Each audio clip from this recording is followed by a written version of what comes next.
So in the next two episodes of 2 Minute Tuesday, we're going to take a look at choosing the right area for you to live in when you move to Spain.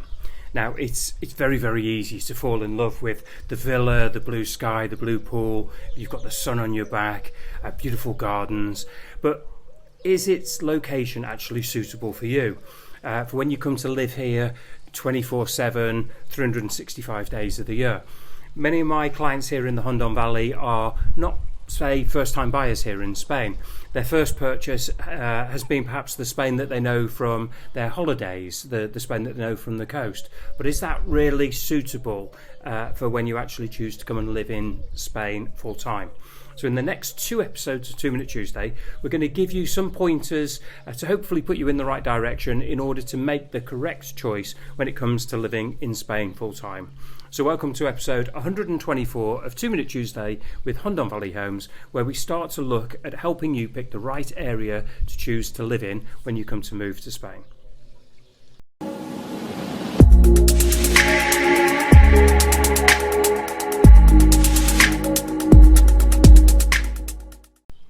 So the first consideration really is, are you looking for a full-time home or a holiday home?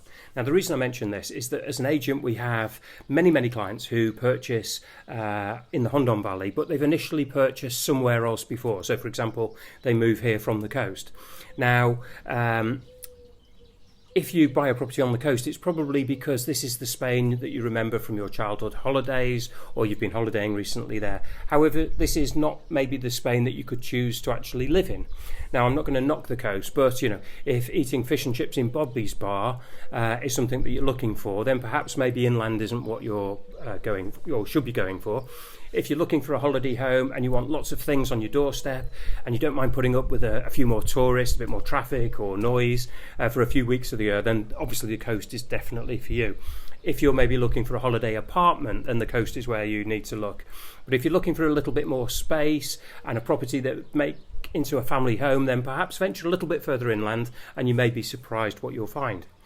However, peace and tranquility are major concerns or major things that people are looking for when they're looking to buy a holiday home here in Spain. And so if you want to be away from, say, more the tourist traps, then maybe just venture a little bit further inland and see what you can find for your money. You may be surprised.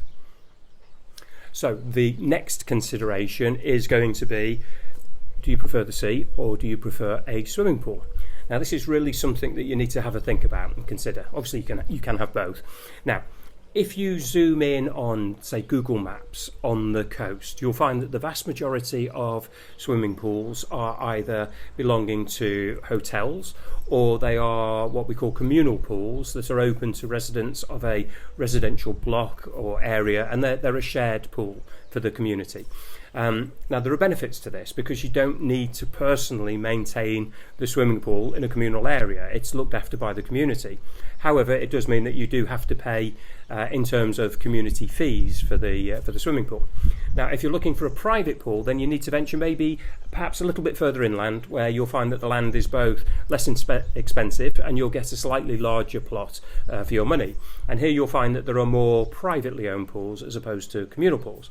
Now, of course, you need to maintain these pools, so it's not done for you.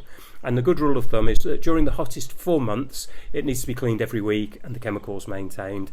The mid-season, maybe once a fortnight, and the low season, maybe once a month, at probably a cost of 20-25 euros per time. You'll find pool cleaners all over the show, and it'll either be a proper company that do it, or it'll be a chap around the corner who will look after it for you on your behalf.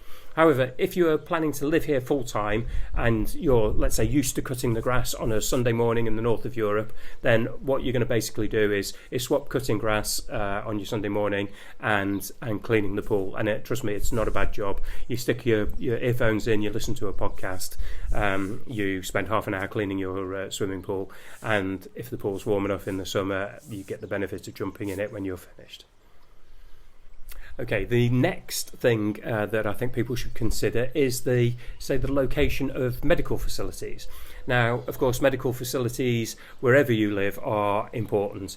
The Spanish version of the National Health Service is really well run and funded, and if you are entitled to use it, then you'll be amazed how quickly you are attended to and how good the service actually is.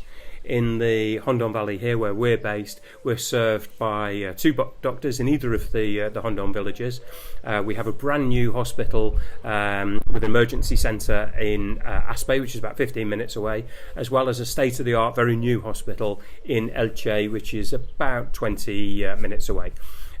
If you're on the coast and you have a holiday apartment, there are also lots of private hospitals. So should you have a need to use them and you have travel insurance, then you're well served for medical facilities, whether you're inland or whether you're on the coast. Okay, the next thing we're going to talk about is transport. Now, it might not be a consideration that you're thinking of, but there are differences depending on where you are. So, where we are here in the countryside, like many rural areas in Europe, I would strongly suggest that, although not 100% essential, it's preferable if you have a car. Now, we have cars here. We have electric bikes if we're going to take a quick trip into the village and back. And we're lucky enough to have cycle lanes and traffic-free caminos that give us great access into the village itself. Public transport here in the Hondón Valley, it's not great or frequent, and in some areas it doesn't exist at all. Many of the villages themselves, though, will stock everything for day-to-day living. So without a car, you've got the benefits of the supermarkets. The thing is, if you don't have a car, you've got to get it back home. Infrastructure, public transport, infrastructure, buses, taxis and things are much better on the coast, tends not to be an issue. The flip side of it is that you have to deal with a bit more congestion in summer, maybe increased noise and parking issues. But transport generally will be better if you are closer to the coast, because the volume of people that are there makes it profitable for the companies. As we say, the choice is yours. And that's it really for this week's episode of 2 Minute Tuesday. We've done sort of some of the considerations, and what we're going to do next week is conclude with a few more of the things that you should consider when deciding whether you're going to live maybe inland, on the coast, in the area between. And it's just really some pointers just to get the old grey matter working. It's very easy to make a decision when you're looking at a beautiful property with a swimming pool or an apartment close to the coast, but is it going to be perfect for you when you're here? So this week's and next week's 2 Minute Tuesday is about making the correct informed decision.